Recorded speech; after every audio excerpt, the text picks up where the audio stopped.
This is Esau's Eden. Guess what? It's the Empire. That's the Statue of Liberty. Okay, that's the city. That's all gonna be gone. Okay, that's all gonna be destroyed. Okay, be out here hustling and grinding, but now forget that this is temporal. All this is temporal. Rakta Yahweh Bashim Yahweh Shai.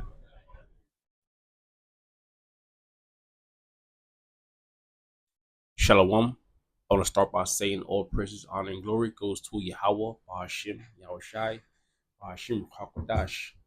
Double honors to the apostles, bishops, and elders of Great Millstone, and salutations to Akim pushing this word, no sincerity and honesty, to the hopeful elect constantly enduring throughout the four corners of the world. Shalom. My name is Korah Allah. Lord will speaks for edifying lesson. I mentioned this verse, Joel 2 and 3, in the video I posted, or the video you'll see before this lesson. And basically that's what it is, you know. I was out there on my grind trying to make a living, and you know, you had these people just taking pictures and you know enjoying the view, and it was a nice view. But one thing I'm not gonna forget, or one thing that's a non-negotiable, is continuing to do the works and waiting upon the Lord until this place is destroyed. Okay, so the precept that I stated, I commented on, the precept I spoke about. I said this is a I said America is Esau's Eden. Okay, so this is the verse right here. This is Joel 2 and 3. Let's start at Joel 2 and 2. It says,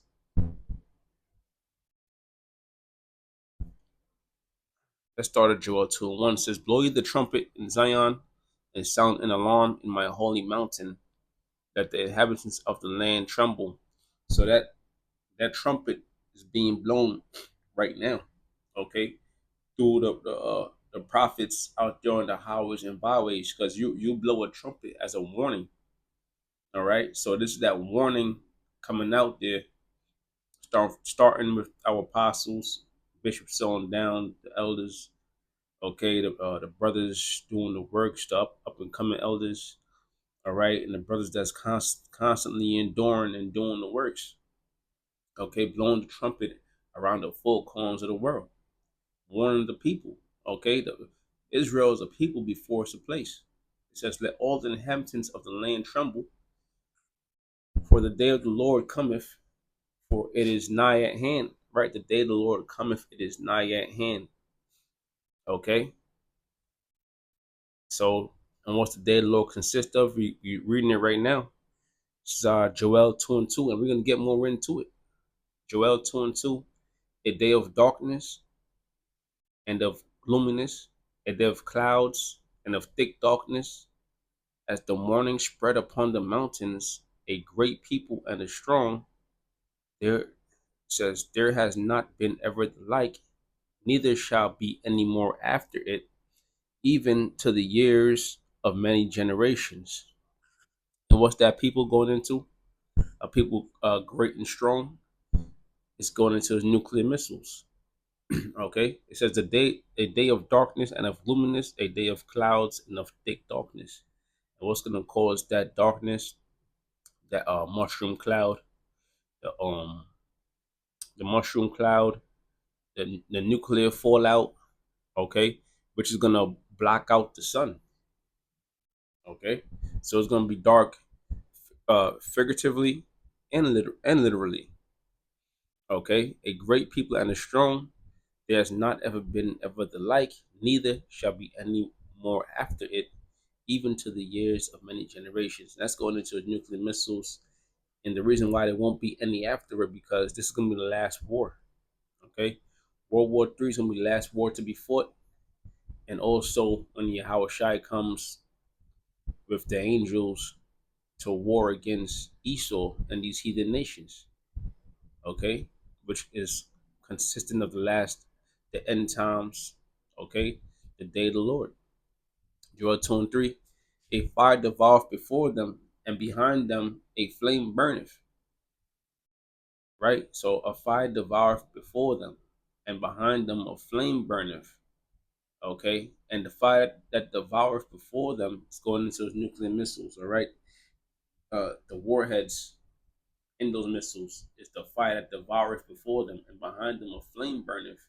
And that flame is their propeller that shoots, it propels those missiles from their silos, and they go out into the atmosphere, and then they come back down upon their targets.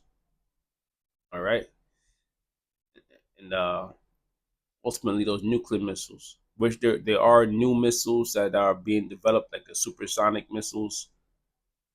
Okay, and they're all being developed to attach those nuclear warheads. You know, before those nuclear missiles hit, they're gonna shoot. You know, they're gonna shoot their regular bombs and blow up. You know, it's gonna be a lot of casualties. But when it really comes down to it, what's gonna have to happen is those nuclear weapons are gonna be used. It's gonna be a last resort thing. So it's gonna be a drawn out war. Okay, that these nations don't really want, but it's not up to these nations. All right, Yahweh Shem Yahshua is putting the spirit on these nations to, one, develop the nuclear technology, and then two, to use the nuclear technology.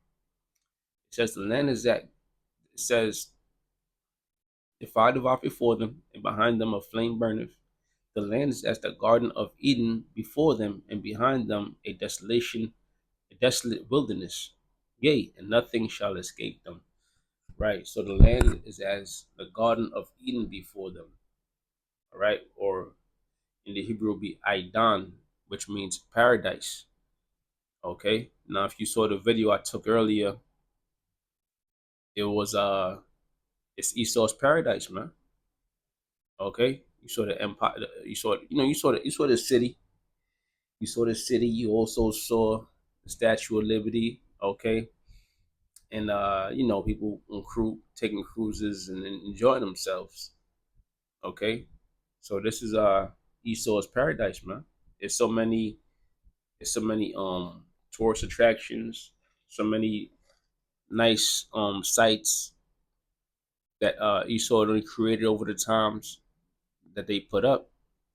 This place has become a paradise. People come here to just take pictures and enjoy the scenery and do some fun activities. Okay, but guess what? This place is gonna be destroyed.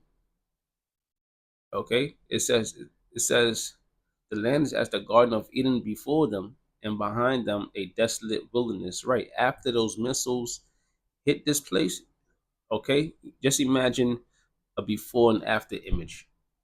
Okay, so before, this place was paradise, or you could say before, like if you had a woman, because America is also known as a that whore.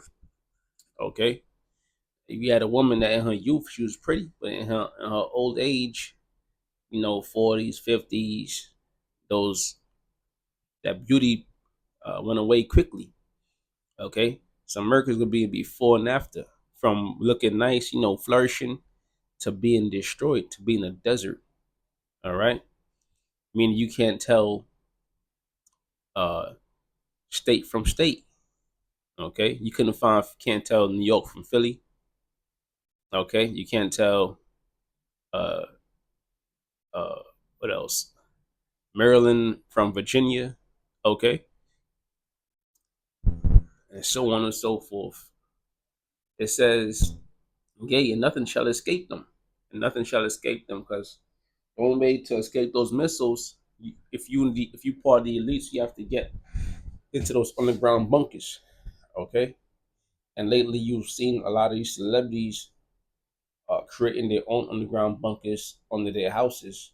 They might have a house and then they have an underground bunker under their house or not too far away or something in the facilities, right? Because everyone knows, no one wants to talk about it, but everyone knows that there is a war coming. If you have the resources to prepare for it, physically, sure, go ahead. But this whole thing is going to be a thing of spiritually preparing, or even mentally preparing.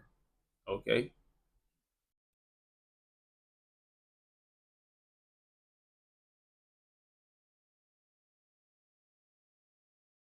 this is Amos 5:18. Warn to you that desire the day of the Lord. To what end is it for you? The day of the Lord is darkness and not light. Right? Warn to you that desire the day of the Lord. A good example of this is those Israelis out there talking about they're building the third temple and they're gonna sacrifice all kinds of some red cows, something like that. You know, forgive me, I don't really know I can't really think of it right now. Um, I could look it up real quick. Um,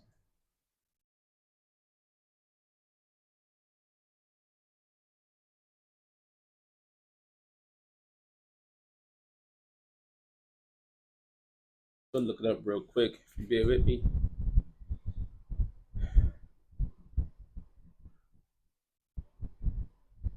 Okay, it says a Jewish tradition, a red heifer, um, is a specific type of cow that is central to ritual that is central to a ritual purification process, right? So they had something in the news about sacrificing these red cows, right? That they want the day of the Lord to come faster. Okay, the Lord is not going to come by any sacrifice. Well, I stand corrected. The sacrifice that's going to be made is going to be the you non-believers, okay, the wicked. You're going to be that burnt offering. Okay, it says, "One to you that desire the day of the Lord. To what end is it for you? The day of the Lord is darkness and not light." Right? Because why? Israel is going to be bombed, and everybody in it is going to be bombed. Okay, America going to be bombed, and everyone in it. Okay, you're going to have different parts of Russia, different parts of the regions that's going to feel those nuclear disasters and the after effects of the nuclear disasters. Okay, it's going to be felt around the world. The whole earth is going to tremble. It says, as a man did flee from a lion, and a bear met him, or went into the house and leaned his hand on the wall, and a serpent bit him. Okay. Shall not the day of the Lord be darkness and not light, even very dark and no brightness in it? So it's going to be a real doom and gloom, a real time of lamentations and sorrows and woes. Okay. It's going to be a real bad time, man. You know, the day of the Lord will consist of, because even the wars, right? It's going to be famines. It's going to be pestilence. It's going to be civil wars, race wars. You know, it's going to be a thing of survival. All right, people are going to turn into animals and to take care of their own families and whatnot, and at any means necessary. So those movies you've watched, I don't know if you ever saw the movie The Road. That's a post-apocalyptic movie. All right. Well, we ain't dealing with post-apocalyptic because there's nothing's gonna be left on this land in this land, America, to be a post-apocalypse. The only post-apocalypse is this place being destroyed and uninhabitable. All right. It says it's as if a man did flee from a lion, and a bear met him, or went into the house and leaned his hand on the wall, and a serpent bit him. All right, so it's going to be all manners of destruction and chaos. The only real salvation is for the elect. Okay, throughout this whole ordeal, the elect is going to be kept.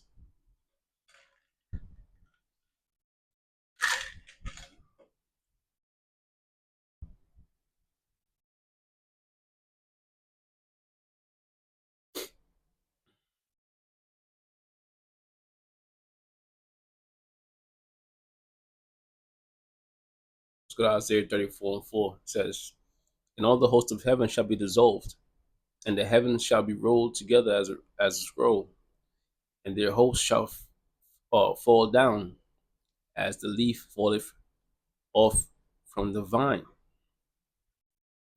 and as a falling fig from the fig tree. Okay, and all the host of heaven shall be dissolved. Who's heaven? Esau's heaven. Esau's kingdom. All right. So so-called white man's heaven is a so-called white man's so-called black man's hell. Let's go to tools. Let's go to blue letter. Pardon me. Let's go to NLT. Pardon me. Pardon me. It says the heavens above will melt away and disappear like a rolled up scroll. The stars will fall from the sky. All right. That's not exactly on point. Okay. And all the hosts of heaven shall be dissolved, and the heavens shall be rolled together as a scroll. Okay, which going into the hosts, going into the armies. All right, the leaders. Okay, and and all their hosts shall fall down, and it says rolled together as a scroll, and that's going into those that nuclear, right? The bombs going off, making that mushroom cloud, which resembles a scroll being rolled together. It says, "For my sword shall be bathed in heaven. Behold, it shall come down upon Idumea."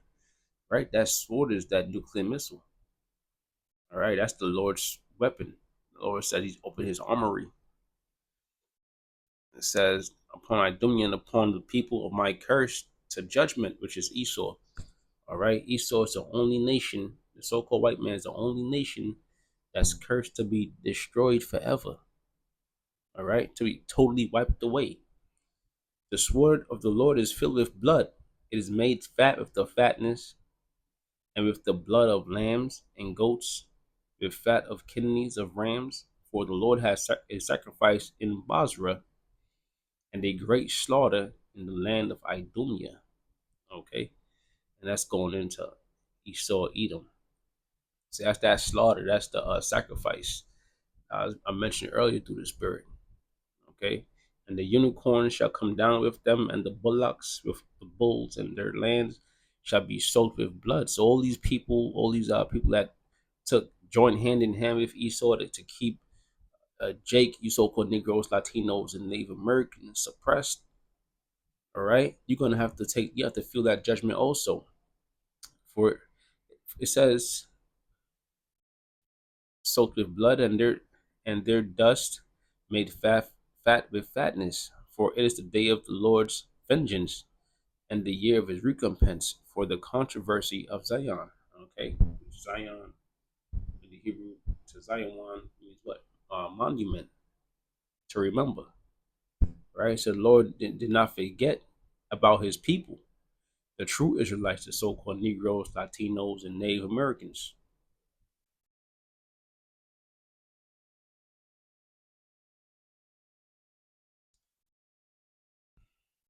Let's go to Revelations 18, and let's go start at 4. It says, "And I heard another voice from heaven saying, Come out of her, my people, that ye be not partakers of her sins, that ye receive not of her plagues." And that's the elect, okay? Because even 2/3 of our people are counted as heathens, okay? Because they don't follow the laws, statutes, and commandments. All right. But on this side, when this destruction happens, the elect is gonna be brought out of it by way of those chariots.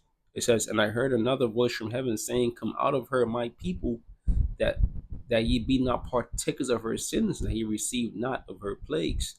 What's the plagues? All the judgment coming upon this place, and ultimately that plague's going into those nuclear missiles.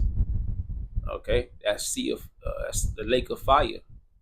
It says, Revelations 18:5, "For her sins has reached unto heaven, and the Most High has remembered her iniquities."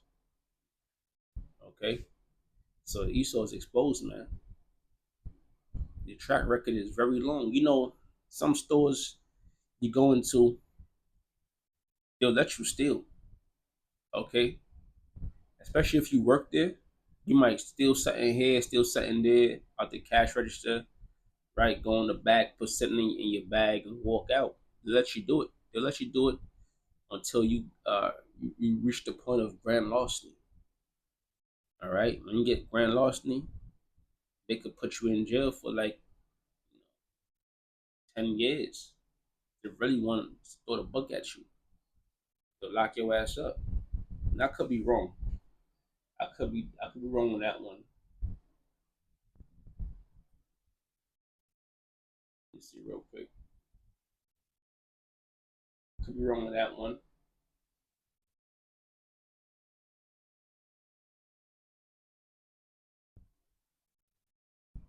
Let's go. Let's do this real quick. Grand larceny. You will face a charge of grand larceny if you are suspected of stealing property with a value of more than $1,000. If the property has value of $1,000 or less, then the charge will be petty larceny. However, as a New York grand larceny lawyer will explain, there are a few exceptions to this. Okay, let's see